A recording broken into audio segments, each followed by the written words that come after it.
Who better to introduce my talk today than Ernest Holmes himself, right? Except for that creepy organ, right?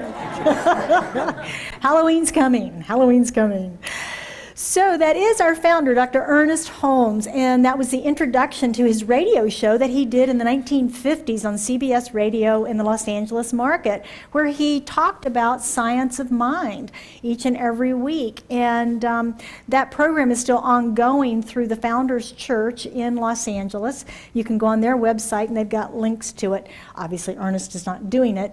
I think Arthur Chang and some of the others are doing that now, but they're doing it from the center, and it's not broadcast. It's just a new technology, live stream or what, not live stream, what is it? Podcasting, yeah, that's what it is. So anyway, you can check on that. So there is a power for good in the universe, greater than you are, and you can use it. And that is what we're talking about. And our monthly topic this month, of course, is choosing success.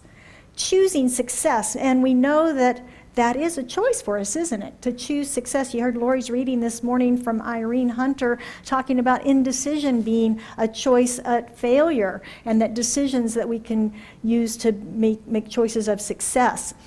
And we are supplementing our talks this month with our book of the month, as I mentioned earlier in service, The 7 Spiritual Laws of Success, written by Deepak Chopra. And we do weekly book study on Tuesday evenings from 6 to 8 right here, 6 to 7:30, right here, to discuss a little more deeply the material for each week. And we were talking last week how that book was written, I think, in 94. It's an old book. But the information is not, is it? Truth is truth. You know, we go back to 500 BC and we get truth, don't we? And we get truth and we get truth and we get truth. And it's just repackaging in some ways. And this book goes very well with the science of mind work and the study of success principles that we teach as well. So let's dive right in. We're going to look at the 4th and 5th laws of spiritual success, spiritual laws of success today. And the 4th one is the law of least effort. Doesn't that sound great? How come nobody's told me about this, right? All I know is the law of hard work, nose to the grindstone, and all that kind of stuff. But here I hear this law of least effort. Okay, tell me more, tell me more. So Deepak says, nature's intelligence functions with effortless ease. And we kind of see that, don't we? Grass doesn't really struggle to grow, except in July here, but with carefreeness and harmony, love. And when we harness the forces of harmony, joy, and love, we create success and good fortune with effortless ease. Seems pretty simple, doesn't it? Just harness the harmony and joy and love for effortless ease. So why does life seem so hard sometimes? So difficult sometimes? Sometimes when we're working on problems and they don't seem to budge for us sometimes, right? Why is that? Well, remember when you were kids, or if you have grandchildren or children, and that carefreeness that they have? There's nothing better than the giggle of a little kid, is there? You can just feel the joy bubbling up in them as they play and laugh and enjoy life.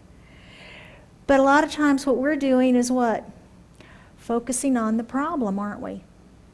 We're wound up in the problem. And we know that when we focus on the problem, we get more problem, right? That's how that principle works. And it never seems to get any better because we're focusing on that. So how do we break that cycle? How do we make life easy again?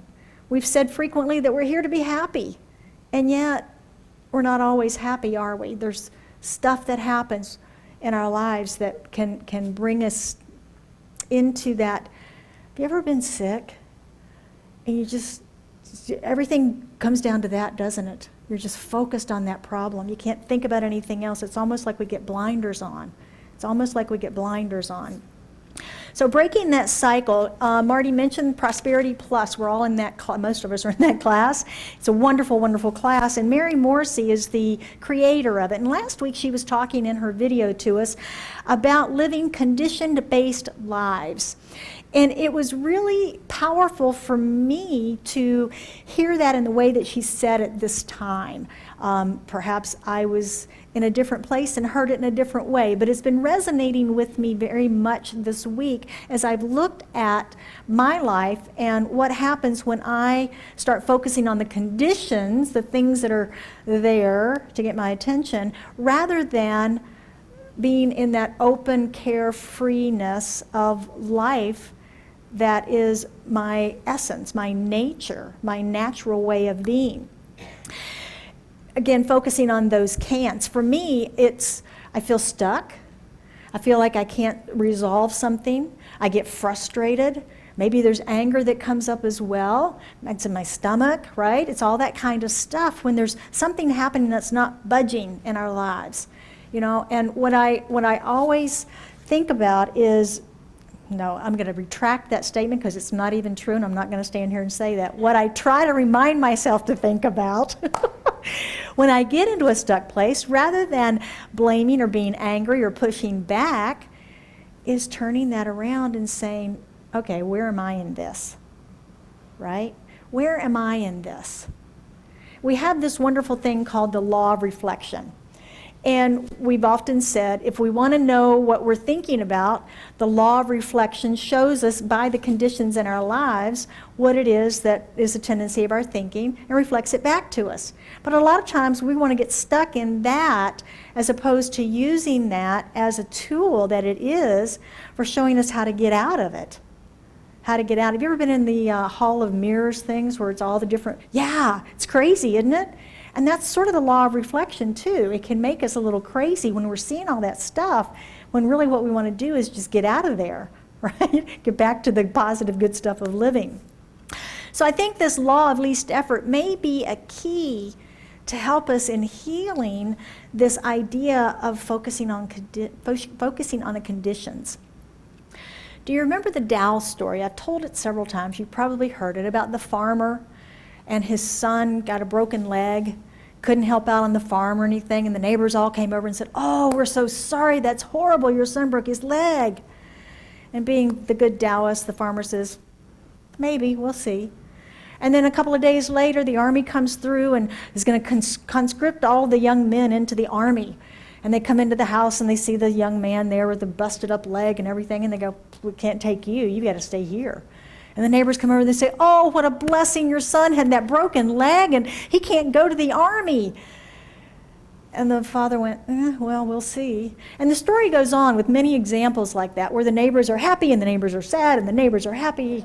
But the farmer continues to go, we'll see.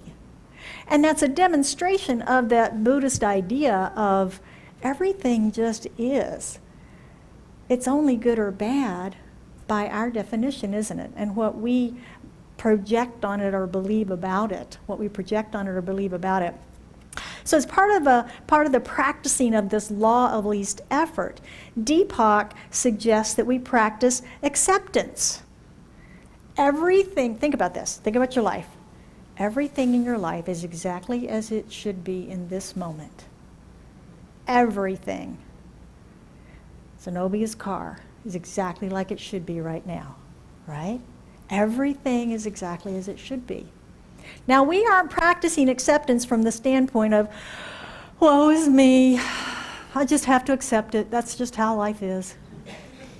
That's not the acceptance we're talking about. It's more like the Taoist farmer, isn't it? It's more the idea of, it is what it is. If I don't like it, then I can step into creating a change, right? Then I can step into creating that change. Science of Mind and the Bible and many other teachings say, judge not by appearances. Judge not by appearances. But boy, don't we do that? Sure we do. Sure we do. But we need to be careful not to get caught, as I said, in this idea of acceptance as being that defeated type of attitude, that it's just what it is. Because it's not what it is. It's more that acceptance to be freeing of our energy. When I was talking about if we've ever had an illness or been sick or had a problem that we were so focused on, all of our energy is there, isn't it? We've got no capacity now to create anything new because all of our attention and our energy is focused on that problem. So we can't create anything new. Accepting what is frees up that energy then to begin to focus on what it is that we would prefer to see in our lives. Imagine a tree. Fall time is coming up. If you go up north maybe, you might see some trees drop some leaves. And imagine a tree that's dropped all of its leaves, and this little tree is so upset it's lost all of its leaves. It's naked, and it's wringing its little roots and its little limbs all winter long and all spring long, and just worry, and so upset and focused on losing all of its leaves. And springtime comes, and this little tree's got no energy to draw the sap up to produce the new leaves because it's so focused on losing last year's leaves. Imagine that little tree. And that's what happens to us when we begin to focus so much on the problem that we can't focus our energy on creation. We can't focus our energy on creation. Fighting what is will keep us in struggle.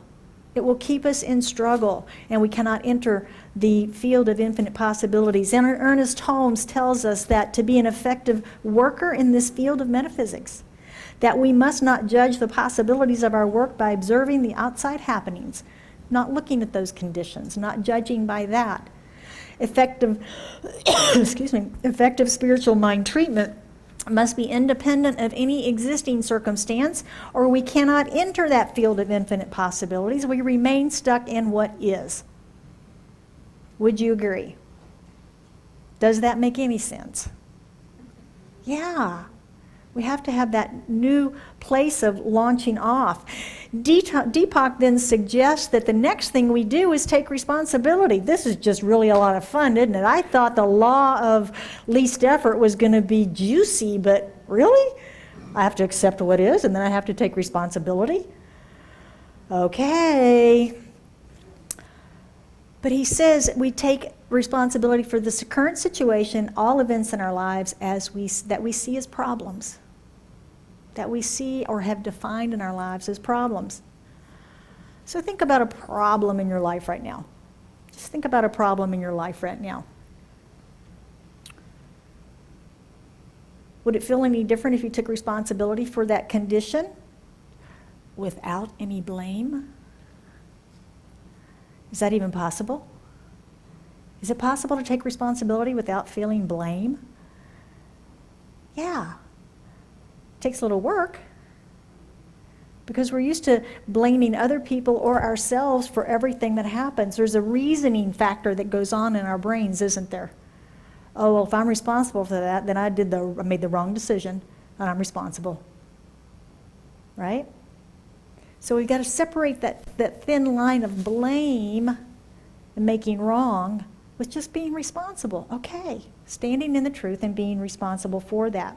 Sounds like a little bit of the contradiction, but letting go of the blame does what? Frees more energy, doesn't it? And that's really what this law of least effort is about. Is not working so hard at focusing our energy on problems and struggle and blame and all those things that don't give us the creative energy that we need to be able to create the new in our lives. Like the little tree, using all of its energy to worry and wring its roots and limbs, instead of its energy to draw the sap up, the life-giving sap, the fuel of creation. And that's really what this law of least effort is about. Deepak tells us that all problems contain the seeds of opportunity if we're open to it. Most inventions that we have are a result of someone solving a problem. The opportunity for the invention was in the problem. Isn't that a wonderful way to look at life when it's the old lemons to lemonade thing? Or limes to margaritas. What was that? Anyway. So the last piece of practicing this law is to remain in a state, this gets even better and better, a state of defenselessness. A state of defenselessness. Now, could our world use a little bit of that right now? Yeah, social media, on the street, on the news. Everybody is defending their point of view, aren't they? Mary's talk the other night, she said even the worm has its perspective as the center of its own universe. And we do too. That's our nature as life, is to see life around us from our own individualized perspective. The challenge here is not to argue and fight and struggle and stress over our point of view. Now that sounds really interesting in our world today, doesn't it? Because we want to argue for our point of view. I'm right, everybody else is wrong, and I'm going to tell the world about it. How much energy does that take? Oh my gosh. Are we ever really going to convince somebody else of our opinion when they've got their own, of our point of view when they have their own? Not really. I mean, they might say, yeah, they might move a little bit. But is it worth giving up your energy, your valuable, creative, life-giving energy for that? I don't know. So this law of least effort sounds really yummy, doesn't it? And then we get into this idea of acceptance, defenselessness, responsibility, big words. But it boils down to, don't give up your energy. Don't give up your energy to those things that do not support what you really want in life, which is happiness, joy, harmony, love, peace, right? So we need to remember that we are that same intelligence that Deepak talks about, that nature's intelligence functions with effortless ease. We are that. We are that when we allow it. We heard today how when we allow Spirit to move through us, we see these beautiful manifestations of things in our lives. We harness the force of harmony and joy because we are those forces. We're created of the one substance, the one source that is God. And as that, we have that stuff in us, don't we? And what he's suggesting is that we tap into it, and that we tap into that divine nature that we are and harness those powers of love, joy, and harmony in our lives. So let's look quickly at the fifth law, the law of intention and desire. Now this one says, inherent in every intention and desire is the mechanics for its fulfillment. That's encouraging. Intention and desire in the field of pure potentiality have infinite organizing power. That's a really exciting thought to think about that, isn't it? Every intention and desire, whatever it is I want, the mechanics for its fulfillment are in it. And when I place my intention and desire into the field of pure potentiality, we talked about the first Sunday, that's all around us, that we live in. When we place that seed with that intention in that, it then has infinite, you know how big infinite is? I don't. It has infinite organizing power, meaning it will put together and bring whatever we need to make it happen. Now, Deepak is a scientist, so he says everything is energy and everything is movement, that the universe itself is movement and energy movement of energy and information.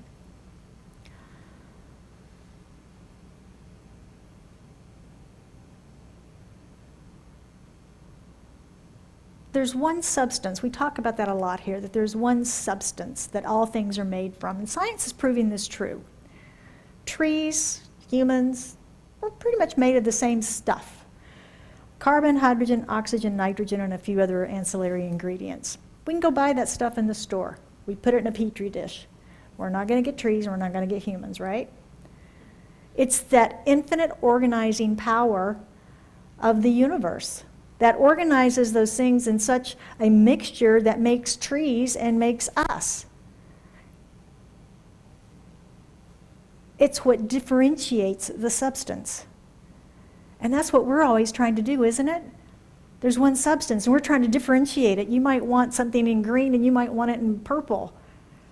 You would want it in purple, wouldn't you? Just popped right out. But that's the differentiation in the infinite substance. For the past few months, we've talked a lot about that chief aim, that burning desire. And as we've talked about this, I've had several people go, I don't know.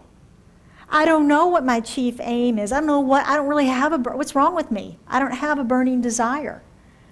And what I've come to realize for myself when I'm in that place is that I'm focused on the conditions.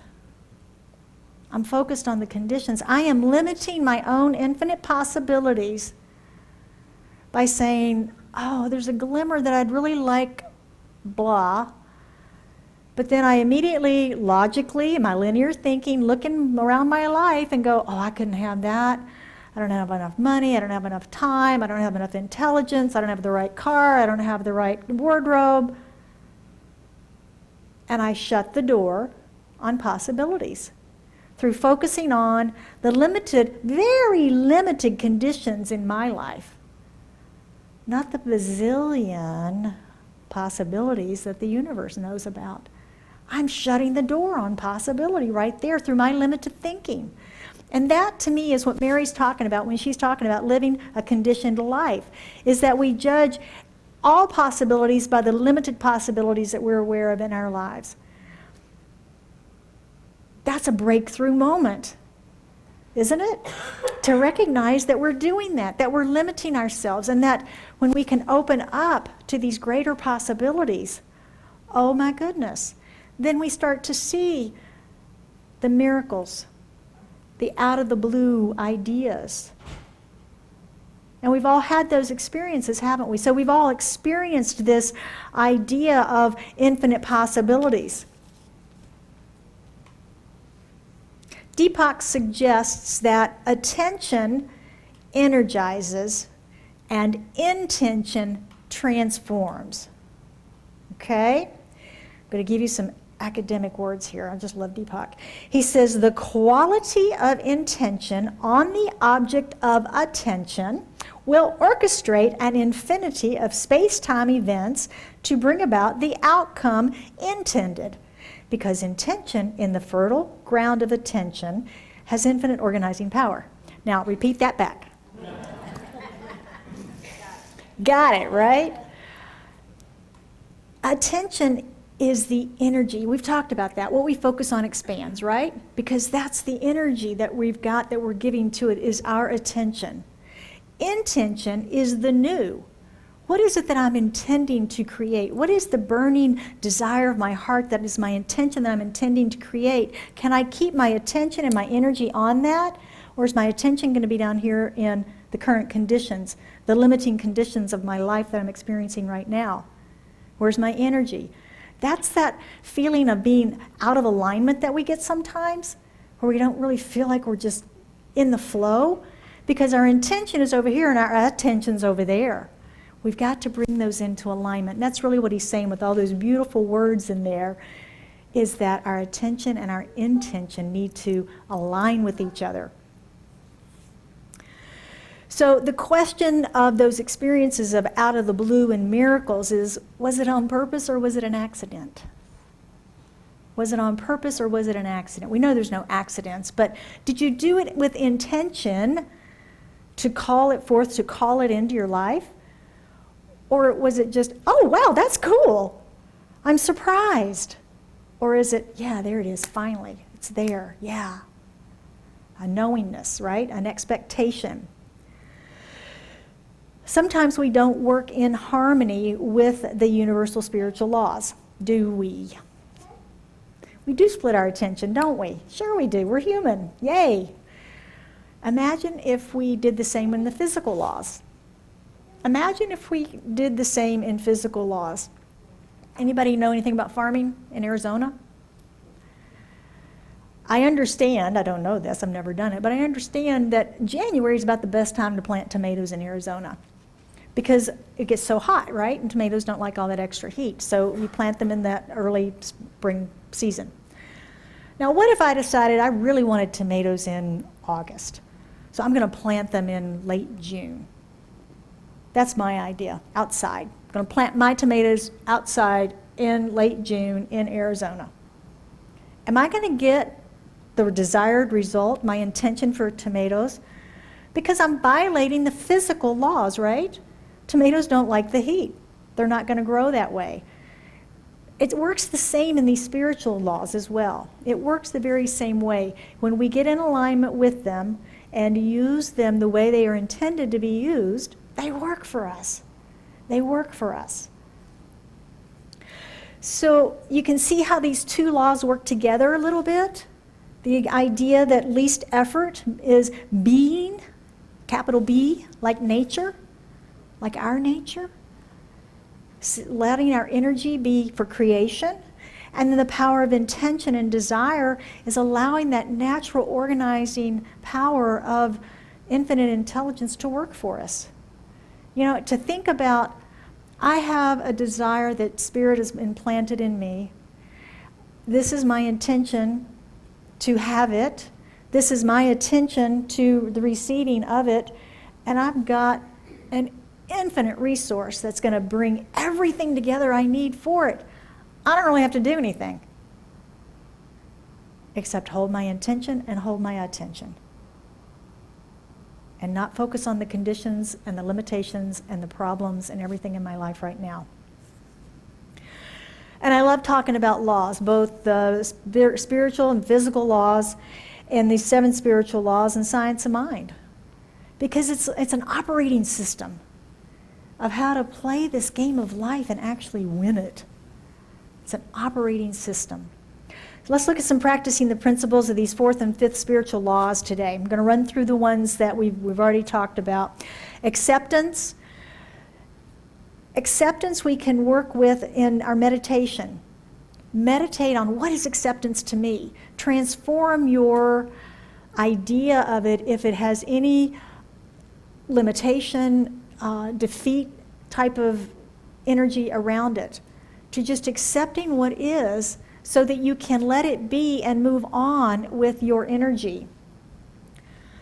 Number 2 is responsibility, taking responsibility for what's good, not good, for problems without blaming anybody. Letting go of that blame energy, retaking that energy for creation. You know, one way to look at it is go, okay, I am a powerful creator. Look at this mess I've created. Right? Sometimes we feel that way. But if we look at it in a positive light, I can create, and I can use this power to create what I actually want now that I know how to use these laws. Now that I know how to use these laws. Number 3, defenselessness. Let go of the need to defend your point of view. There's about 7 billion people on the planet. 7 billion points of view. Really? Save that energy. Use that energy for creation rather than defending ourselves. Write down your desires. Write down your desires. Anybody do that? Write down what your desires are? Yeah, write them down. It's a great exercise. Even if your mind goes, what are you thinking? We can't do that. Can't live there, can't go there, couldn't travel there, couldn't have that. Couldn't attract that person, couldn't have that job, couldn't. Nobody else have that mind yakking at you all the time? Yeah, those are the conditions. Write down your desires and tell that monkey mind to be still, that you're writing down. I'm writing down my desires right now, leave me alone. Turn it over to God. Release the list to the womb of creation. That's what Deepak says. That's the field of infinite possibilities.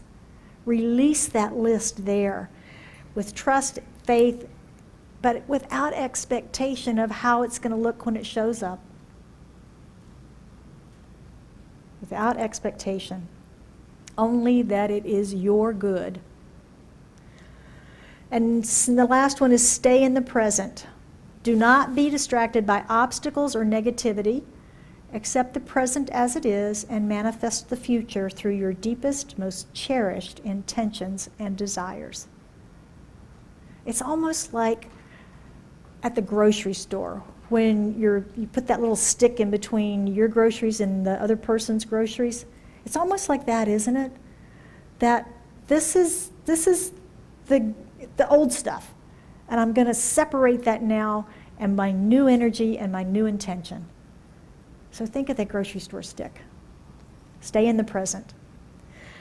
So practicing these two laws is a very empowering way to begin to let go of living a condition-based life, to let go of looking at the conditions to define your future.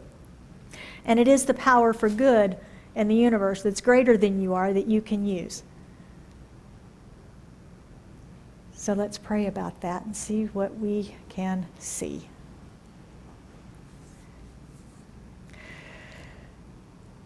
So recognizing that there is that one power, one presence, that is in, through, and as all that is. It is infinite harmony. It is this beautiful symphony and orchestra of this thing called life on each and every plane of existence that there is. It is love, it is joy. And all of that is here now, present in, through, and as me as an expression of it, and each and every one of us gathered in this room today. For we are all expressions of that one harmony. We are sourced of it. We are harmony. We are love. We are joy. And we are immersed in this field of infinite possibilities. And so knowing that, I know that the desires of my heart and the desires of each and every heart in this room are implanted there by Spirit, expressing through us, saying, yes, grow, yes, more. And as we say yes to that, we let go of current conditions. We take them for what they are, past experiences, and we say yes to the new. We allow our energy to come up from our roots and to express through us as new life, new form, new joy, new harmony. And so it is just so much gratitude that I feel for knowing this truth, knowing that these universal spiritual laws work just as tightly as our physical laws that we so believe in. The spiritual laws work the same. And I know for anyone that has anything on their heart this day that they are seeking guidance or clarity or flow or whatever it is that they may need, I know that as that is lifted into this energy, into this consciousness of the one mind, and this harmony of the universe, that all of the organizing power of the infinite power, the infinite intelligence, is already working on behalf of those challenges right here, right now, to bring resolution to them in whatever form is necessary. And so I just let it be in grace and in gratitude and in joy, knowing that the universe has got this. We let it go. We let it be. We place it into that action of law, knowing that it is done, and we affirm together, and so it is.